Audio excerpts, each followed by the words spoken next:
Hello students, welcome to আমগুনিত channel. আমি এখন তোমাদের সামনে আজকে যে বিষয়টি নিয়ে আলোচনা করব সেটি হলো অষ্টম শ্রেণীর আন্ডারস্ট্যান্ডিং কোয়াড্রিলেটারালস, যেটা চ্যাপ্টার 3 আমাদের পিরিয়ডিক টেস্ট 1-এ এই চ্যাপ্টারটি আছে। আজকে আমরা এই চ্যাপ্টারটি নিয়ে আমরা আলোচনা করব। আমরা প্রথমে চ্যাপ্টারটা ইন্ট্রোডাকশন দেওয়ার চেষ্টা করব, বোঝানোর চেষ্টা করব, তারপর আমরা এক্সারসাইজগুলি সলিউশন করব। আমরা এর আগে রেশনাল নাম্বার এবং লিনিয়ার ইকুয়েশনের ওয়ান ভেরিয়েবলের চ্যাপ্টারের যে ক্লাসগুলি আছে সেই ক্লাসগুলি আমরা দিয়েছি আমগুনিত চ্যানেলে, তোমরা আশা করি দেখতে পেয়েছো, এবং প্রত্যেকটা এক্সারসাইজ আমরা সলিউশন করে দিয়েছি। তোমরা সলিউশনগুলি দেখে নেবে, তার জন্য আশা করি পরীক্ষার জন্য তোমাদের খুবই হেল্প হবে এবং প্রিপারেশন নিতে হেল্প হবে। তোমরা ক্লাসগুলি দেখে নেবে। আমরা আজকে ইন্ট্রোডাকশন আন্ডারস্ট্যান্ডিং কোয়াড্রিলেটারাল চ্যাপ্টারটি নিয়ে আলোচনা করব। যদি ভিডিওগুলি ভালো লেগে থাকে অবশ্যই চ্যানেলটাকে সাবস্ক্রাইব করে পাশে থাকবে এবং বিশেষ করে লাইক এবং শেয়ার করে দেবে। তো চলো শুরু করতে চাইছি, সম্পূর্ণ ভিডিওটা দেখবে স্কিপ না করে। এখানে আমরা প্রথমে আলোচনা করব আন্ডারস্ট্যান্ডিং কোয়াড্রিলেটারাল, অর্থাৎ কোয়াড্রিলেটারাল সম্বন্ধে বোঝা। কোয়াড্রিলেটারাল কী এটা আমরা জানবো। কোয়াড্রিলেটারালস আমরা সাধারণত জানি কোয়াড্রিলেটারালস মানে হলো আমাদের যে চারটা বাহু থাকে, চারটা সাইড থাকে, চারটি সাইড থাকলে কিন্তু আমরা এটাকে কোয়াড্রিলেটারাল বলবো। যেমন এখানে কোয়াড্রিলেটারাল কিছু পার্ট আছে, convex and concave polygon. Convex and concave polygon কী এগুলিকে জানবো। A simple closed curve made up of only line segment is called polygon. যদি কোনো সিম্পল ক্লোজ কার্ভ যদি একমাত্র একটা লাইন দ্বারা তৈরি হয় তখন এটাকে আমরা পলিগন বলবো। এখন আমরা জানতে হবে সিম্পল ক্লোজ কার্ভ কোনটিকে বলবো। সিম্পল ক্লোজ কার্ভ মানে হলো আমাদের ক্রস করতে হবে না। যেমন আমাদের এখানে এই ডায়াগ্রামটা দেওয়া আছে, এই ডায়াগ্রামটা কিন্তু সিম্পল ক্লোজ কার্ভ নয়। এটাই একটা দাগের উপর দিয়ে আরেকটা দাগ কিন্তু ক্রস করে গেছে, তাই এটাকে আমরা সিম্পল ক্লোজ কার্ভ বলতে পারবো না। সিম্পল ক্লোজ কার্ভ বলতে গেলে কোনো ক্রস করতে পারবে না, একদম সোজা থাকতে হবে। এটা এই যে এরকমভাবে পেঁচিয়ে এসেছে, এইরকমভাবে পেঁচিয়ে আসতে হবে না সিম্পল ক্লোজ কার্ভের ক্ষেত্রে। যদি পেঁচিয়ে না আসে, যদি নর্মাল থাকে, তাহলে এটা সিম্পল ক্লোজ কার্ভ আমরা বলতে পারবো। যেমন এটাকে একটা সিম্পল ক্লোজ কার্ভ বলবো, এটাকে একটা সিম্পল ক্লোজ কার্ভ বলবো, এটাকে একটা সিম্পল ক্লোজ কার্ভ বলবো, এটাকে সিম্পল ক্লোজ কার্ভ বলবো। আশা করি তোমরা বুঝতে পারছো সিম্পল ক্লোজ কার্ভ কোনটিকে বলবো। এই সিম্পল ক্লোজ কার্ভগুলিকে যদি শুধুমাত্র লাইন দ্বারা তৈরি করা হয় তাহলে এটাকে আমরা পলিগন বলবো। সিম্পল ক্লোজ কার্ভটিকে যদি আমরা লাইন দ্বারা তৈরি হয়, মানে এরকম, এটাও কিন্তু একটা আমাদের সিম্পল ক্লোজ কার্ভ, কিন্তু এটাকে আমরা পলিগন বলতে পারবো না। কারণ পলিগন বলতে হলে যদি আমরা এরকমভাবে লাইন দ্বারা তৈরি করা হয়, শুধুমাত্র লাইন সেগমেন্ট দ্বারা তৈরি করা হয়, তখন এটাকে আমরা পলিগন বলবো। আশা করি তোমরা বুঝতে পেরেছো পলিগনটা। নেক্সট, এই পলিগনের মধ্যে আছে convex and concave polygon. Convex polygon কোনটিকে বলবো এবং কনকেভ পলিগন আমরা কোনগুলিকে বলবো। এখানে দেওয়া আছে কনকেভ এবং কনভেক্স পলিগন। এখানে আমরা ডেফিনেশনটা জানার চেষ্টা করব কনকেভ এবং কনভেক্স পলিগনের মধ্যে। পলিগন এখানে দেওয়া, polygon that are convex have no portion of their diagonal in their exterior or any line segment joining any two different points in the interior of the polygon. বলেছে কোনো একটা পলিগনের মধ্যে আমরা যে ডায়াগোনালটি ড্র করব, এই ডায়াগোনালটির কোনো পোর্শনই কিন্তু বাইরে থাকতে হবে না, পলিগনের বাইরে থাকতে পারবে না, সবগুলি ভেতরে থাকবে। যদি সবগুলি ভেতরে থাকে তখন এটাকে আমরা বলবো কনভেক্স পলিগন। যদি কোনো ডায়াগ্রামের ডায়াগোনালগুলি ভেতরে থাকে তখন এটাকে আমরা কনভেক্স পলিগন বলবো। এখন ডায়াগোনাল কোনগুলিকে বলবো। ডায়াগোনাল যেমন আমরা যদি কোনো একটা ডায়াগ্রাম ড্র করি, এই ডায়াগ্রামের মধ্যে এই বরাবর আঁকলে একটা ডায়াগোনাল, এই বরাবর আরেকটি ডায়াগোনাল, এরকমভাবে এগুলিকে আমরা ডায়াগোনাল বলবো। যেমন এটার মধ্যে এরকমভাবে থাকবে ডায়াগোনাল, এরকমভাবে থাকবে ডায়াগোনাল। এই ডায়াগোনালগুলি যদি কোনো যে পলিগন দেওয়া আছে পলিগনের ভেতরে থাকে তখন এটাকে আমরা কনভেক্স পলিগন বলবো। যেমন আমি যদি একটা এক্সাম্পল দেখি, এখানে এই যে ডায়াগ্রামটার মধ্যে, এই ডায়াগ্রামের মধ্যে একটি ডায়াগোনাল কিন্তু বাইরের দিকে চলে যাচ্ছে। যেমন এই যে দুইটা ভার্টেক্স, এই দুইটা ভার্টেক্স আমরা ড্র করি, এই দুটো ভার্টেক্স ড্র করলে কিন্তু যে এটাও কিন্তু একটা ডায়াগোনাল। আমরা হয়তো বা মনে করতে পারি এটা কিন্তু সাইড, কিন্তু না, এটা সাইড না, এটা একটা ডায়াগোনাল। কারণ ডায়াগোনাল কোনগুলিকে বলবো, পরপর ভার্টেক্স নয়, এরকম দুটি ভার্টেক্স যখন আমরা অ্যাড করব তখন এটাকে আমরা ডায়াগোনাল বলবো। পরপর দুটি ভার্টেক্স নয় এরকম দুটি ভার্টেক্স আমরা অ্যাড করলে যে লাইন দ্বারা অ্যাড করব ওইটাকে আমরা ডায়াগোনাল বলবো।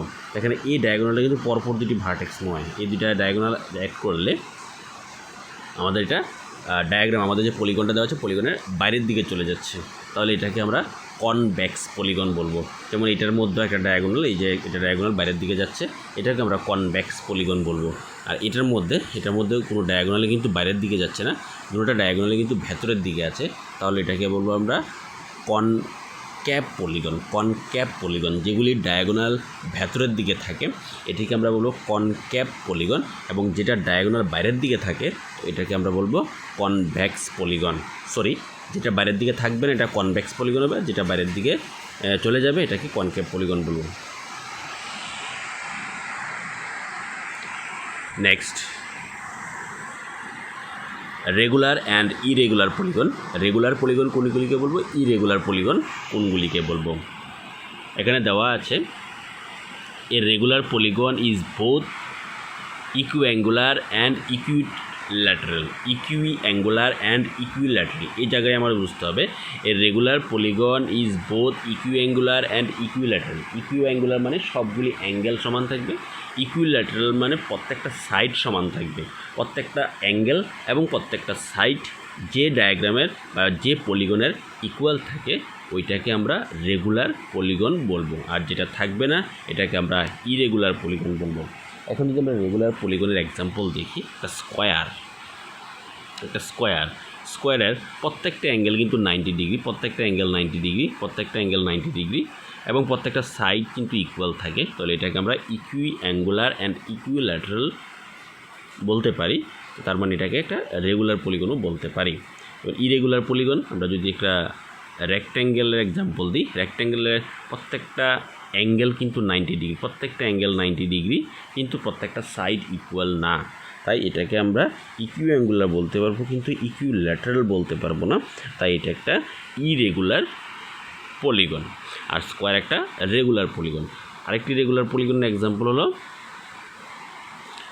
ইকুইল্যাটারাল ট্রায়াঙ্গেলও কিন্তু একটা রেগুলার পলিগনের এক্সাম্পল।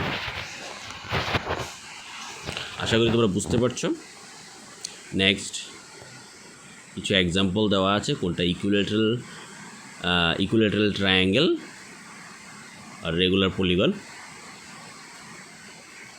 ওটাকে আমরা রেগুলার পলিগন বলবো। এখানে এই যে ডায়াগ্রামটা প্রত্যেকটা অ্যাঙ্গেল ইকুয়াল এবং সাইড ইকুয়াল, তাহলে এটাকে আমরা রেগুলার পলিগন বলবো। এটাকে আমরা রেগুলার পলিগন বলবো, এটাকে আমরা রেগুলার পলিগন বলতে পারবো না, এটি ইরেগুলার পলিগন। এটা একটা রেগুলার পলিগন, এটাও একটি রেগুলার পলিগন, এটাকে আমরা রেগুলার পলিগন বলতে পারবো না, এটাকে আমরা রেগুলার পলিগন বলতে পারবো না। তো যেগুলি সার্কেল করেছে এগুলিকে রেগুলার পলিগন বলতে পারবো না, আর যেগুলিকে রাইট সাইন দেওয়া আছে এগুলি রেগুলার পলিগন। নিচে দিয়ে লেখাই আছে কোনটি রেগুলার কোনটি ইরেগুলার পলিগন। নেক্সট 3.1 আমাদের এক্সারসাইজ। 3.1 এক্সারসাইজের মধ্যে দেওয়া আছে classify each of them on the basis of the following simple curve কোনগুলিকে বলবো, এটাকে আমরা সিম্পল কার্ভ বলবো। এগুলি সিম্পল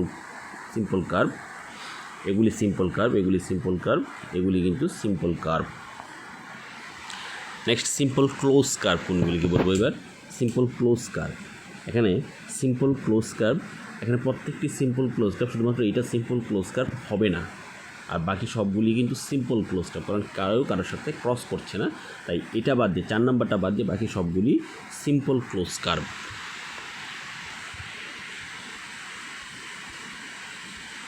নেক্সট কনভেক্স পলিগন মানে যার কোনো পোর্শনই বাইরের দিকে যাবে না, সেটাকে আমরা কনভেক্স পলিগন বলবো। তো কোনটাকে কনভেক্স পলিগন বলবো, এটা সবগুলি ডায়াগোনাল ভেতরের দিকে থাকবে, এটা কিন্তু কনকেভ পলিগন, এটা কনকেভ পলিগন, এটা কনভেক্স পলিগন। আর বাকিগুলি এটা কিন্তু বাইরের দিকে চলে যাবে, ডায়াগোনালটা বাইরের দিকে চলে যাবে, তাই এটা কনকেভ পলিগন।